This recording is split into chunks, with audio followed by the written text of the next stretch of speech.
Bismillahirrahmanirrahim. Assalamualaikum warahmatullahi wabarakatuh. Sahabat energi yang dirahmati Allah, ucapan terima kasih kami sampaikan kepada sahabat energi yang telah menonton video ASQ yang pertama serta mendukung channel ini sehingga dapat berkembang nantinya untuk terus saling berbagi antara sahabat-sahabat semua dengan ASQ. Kami mendoakan para sahabat-sahabat semua selalu dalam lindungannya dan rahmatnya. Sahabat-sahabat semua yang berbahagia, untuk memahami bagaimana pola datangnya uang kepada kita, perlu berpikir lebih, akan membuat saraf-saraf neuron bekerja lebih keras. Nervous system sebagai pengendali kimia tubuh, sebagai penentu tindakan-tindakan yang akan diambil, perasaan yang timbul, hingga bayang-bayang di alam pikiran kita, sangat unik dan menakjubkan. Persepsi atau paradigma merupakan cara kita memandang persoalan. Ini semua akan mempengaruhi cara-cara kita berpikir dan bertindak, mempengaruhi hasil yang kita terima, bahkan mempengaruhi masa depan kita sendiri. Saat belajar nyetir mobil, butuh waktu untuk menjadi terampil. Tetapi seiring dengan waktu, Anda semakin mudah belajarnya. Apa yang menyebabkannya Anda semakin mudah? Semakin sering Anda nyetir mobil, maka akan semakin baik kemampuan Anda, yang dikarenakan terus-menerus berlatih nyetir mobil. Celah-celah kesalahan semakin kecil, kemampuan setiap waktu semakin bertambah, yang pada akhirnya segera membuat Anda menjadi driver experience. Saat itu Anda sudah menjadi sangat terampil. Mengapa orang pada awalnya tidak punya kemampuan, kemudian belajar dengan keras dan terbiasa, lama-kelamaan akan menjadi sangat terampil? Apabila belajar terus-menerus dalam bidang yang sama, akan menjadi ahli di bidang tersebut. Mari kita simak seksama firman Allah sebagai berikut. Dan sesungguhnya telah kami muliakan anak-anak Adam. Kami angkat mereka di daratan dan di lautan. Kami beri mereka rezeki dari yang baik-baik, dan kami lebihkan dengan kelebihan yang sempurna atas kebanyakan makhluk yang telah kami ciptakan. Reticular Activating System atau RAS merupakan jembatan antara alam sadar dan bawah sadar manusia. Peran alam bawah sadar sangat mempengaruhi kehidupan manusia. Alam bawah sadar merupakan wujud dari tindakan-tindakan dan pengalaman. Kesemuanya terjadi lewat otak kanan, pengalaman, memori, dan rasa. Kalimat yang diucapkan, tulisan-tulisan, informasi selalu masuk ke otak kiri terlebih dahulu untuk dianalisis, diulang-ulang, lalu masuk ke kanan. Kemudian menjadi apa yang disebut respon atau tindakan Anda. Misalnya, harga kelapa sawit yang disebut TBS atau tandan buah segar turun dari harga sebelumnya Rp1.900 per kilogram menjadi Rp1.200 per kilogram. Informasi tersebut masuk ke otak kiri untuk dianalisis. Lalu mulai Anda membandingkan atau memutuskan, kemudian memunculkan imajinasi Anda. Bagaimana saya nanti bayar cicilan dan kebutuhan anak-anak kuliah? Wah, jangan-jangan harga akan melorot terus.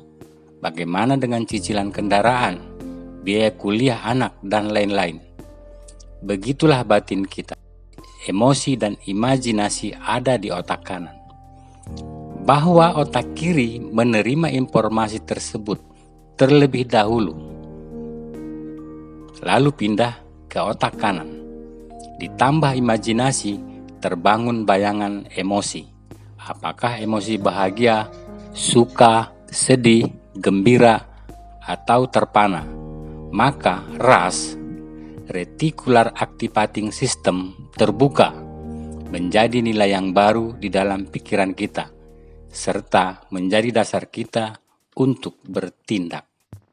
Berbeda dengan orang yang mempunyai tabungan bermiliar-miliar atau punya tabungan ratusan juta. Mereka membaca informasi bahwa harga TBS turun dengan drastis, maka informasi tetap masuk ke otak kiri dan dianalisa. Karena Anda tahu ini tidak mempengaruhi keadaan Anda tidak membayangkan apapun. Tentu tidak terjadi tindakan apapun. Sebagaimana Allah berfirman, dan Allah melebihkan sebagian kamu atas sebagian yang lain dalam hal rezeki. Tetapi orang yang dilebihkan rezekinya tidak mau memberikan rezekinya kepada para hamba sahaya yang mereka miliki, sehingga mereka sama-sama merasakan rezeki itu. Perbedaan data peta otak akan membedakan tindakan. Akan berbeda jika seorang petani sawit menerima informasi bahwa harga TBS yang turun, akan berbeda dengan pegawai negeri atau seorang politikus yang berkuasa dalam bertindak. Mari kita sedikit melihat kondisi kehidupan teman-teman kita di luar sana. Pertama, ada seorang ibu sampai dengan usianya 55 tahun, terlilit hutang dengan rentenir. Semua masa hidupnya dihabiskan hanya untuk membayar hutangnya yang tidak pernah habis. Kedua, ada juga pengusaha yang bangkrut dan berhutang kepada lintah darat atau mafia. Ketiga, satu keluarga ditipu habis-habisan oleh keluarganya sendiri. Keempat, orang tua yang menelantarkan anaknya dan membiarkan si anak di usia dini mencari kehidupannya sendiri. Atau sebaliknya, anak yang menelantarkan orang tuanya. Inilah yang disebut jalan hidup, common sorrow. Jika dibandingkan, cerita mereka tidak sebanding dengan kondisi kita, atau malah cerita hidup kita lebih parah lagi daripada cerita mereka. Allah Subhanahu wa Ta'ala berfirman, Maha suci Allah yang menguasai segala kerajaan, dan Dia maha kuasa atas segala sesuatu yang menciptakan mati dan hidup, untuk menguji kamu, siapa di antara kamu yang lebih baik amalnya, dan Dia maha perkasa, maha pengampun. Al-Quran Surat Al-Mulk ayat 1 dan 2. Energi spiritual Quotient mengajak saudara-saudara semua, mari kita bedah secara bersama-sama dengan mengutip dari banyak sumber pengetahuan dan pengalaman hidup yang kita jalani bersama untuk menjadikan kita sebagai mahakarya ciptaan Tuhan yang sempurna, yang berhak hidup sejahtera dan berkelimpahan. Untuk tidak ketinggalan dengan video series ASQ, silakan tekan tombol subscribe dan loncengnya, serta like and share. Sehingga sekecil apapun ibadah yang kita lakukan, Allah tetap memperhitungkannya. Selanjutnya, saya mohon teman-teman jangan marah dengan beberapa perkataan saya di video ini, karena akan melanggar batas ego. Anda siap-siap tertusuk hatinya, siap-siap untuk tidak marah. Bagaimana caranya uang datang kepada Anda? Umumnya, masyarakat kita akan menjawab, bekerja atau mencari pekerjaan. Kalau Anda bekerja, apa yang Anda peroleh? Pasti serentak akan menjawab, ya uang dong. Pernyataan berikutnya, jadi begitulah cara kerja otak Anda. Untuk mendapatkan uang, Anda harus bekerja. Dahi Anda akan berkerut dan tersinggung dengan kalimat tersebut. Bisakah Anda tidak bekerja mendapatkan uang? Pikiran Anda bahwa uang datang kalau Anda bekerja. Dan kalau tidak punya uang, Anda perlu mencari pekerjaan. Anda berpikir bahwa Anda mendapat uang. Padahal itu hanya untuk menyambung hidup. Di akhir bulan uangmu habis dan bekerja lagi. Begitu seterusnya pola hidupmu berputar. Kemudian, jika ditanya, apakah kita bertuhan dan percaya dengan Tuhan? Dengan tegas dan lantang, Anda pasti menjawab, ya, tentu saja saya bertuhan. Tuhan saya bisa segalanya dan tak terhingga. Kira-kira, bisakah Anda meminta kepada Tuhan begini? Anda tetap di rumah, duduk santai dengan orang yang Anda cintai dan mencintai Anda, mengerjakan sesuatu yang menjadi kesukaan Anda, kemudian memiliki uang tak terhingga. Bisakah? Dengan keras Anda menjawab, bisa. Kenapa Anda tidak meminta itu? Kenapa tidak meletakkan doa itu di benak Anda? Kenapa Anda justru memilih yang membuat diri Anda repot, lelah, dan membuat Anda frustasi hanya untuk mendapatkan uang? Kenapa minta kerja baru mendapatkan uang? Biasanya manusia akan berdalih dan memberi alasan untuk membenarkan alasannya. Tapi kenyataannya orang kan harus bekerja. Buktinya banyak orang yang santai-santai malah hidupnya susah, malah menjadi miskin. Jadi harus apa yang dilakukan?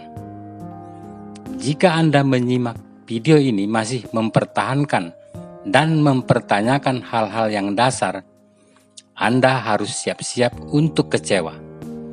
Kalau Anda percaya bahwa Anda yang menentukan nasib Anda siap-siap terkejut. Kalau Anda percaya nasib bukan di tangan Anda pasti kecewa. Jika Anda percaya Tuhan bisa melakukan apapun, Anda pasti mendapat sesuatu. Allah Subhanahu wa Ta'ala berfirman, sesungguhnya Allah tidak akan mengubah keadaan suatu kaum sebelum mereka mengubah keadaan diri mereka sendiri. Al-Quran Surat Ar-Ra'd ayat 11. Kalau Anda percaya garis tangan Anda sudah ditentukan sebelumnya, Anda akan frustasi. Kalau Anda percaya Andalah yang menulis jalan hidup Anda sendiri, Anda pasti menemukan jalan keluar. Kalau Anda banyak berpikir dan mencari metode bagaimana menjadi sejahtera dan berkelimpahan, Anda tidak akan mendapatkan apa-apa. Kalau Anda pasrah dan percaya, maka Anda sangat diuntungkan dan membuat semuanya akan menjadi sangat mudah. Kalau Anda masih memegang belief sistem Anda yang lama dengan kukuh, Anda akan tetap seperti diri Anda yang sekarang ini. Kalau Anda merobohkan seluruh bangunan belief Anda dan bersiap-siap membangun sebuah pondasi belief yang baru, maka siap-siap Anda melihat diri Anda lebih sesuai dengan keinginan Anda saat ini. Anda mendengar video ini sudah membuang waktu dan tenaga, membuang pikiran dan uang Anda. Apa yang tersisa dari Anda? Hanya pola pikir saja. Kalau Anda mau membuang pola tersebut, kita akan melanjutkan pelajarannya. Anda siap-siap sakit hati. Anda siap-siap tertohok dan tersudutkan. Apa yang Anda genggam selama ini akan terlepas. Kebenaran yang Anda pegang kuat-kuat akan dipertanyakan sampai ke batas ujung. Sampai Anda akan mengatakan, apakah ini mungkin? Apakah masuk akal? Masa sih? Kok bisa ya? Pernyataan dan pertanyaan logika belief Anda ditantang. Kalau tidak teruji, ya rubuhkan. Ingat, kebenaran yang paling benar adalah kebenaran yang teruji, yang tidak membuat Anda sakit hati atau tersinggung. Siapapun kalau ada yang sakit hati gara-gara kebenaran ini, pelajaran tentang kebenaran ini salah. Salam energi, Ali Akbar Lubis.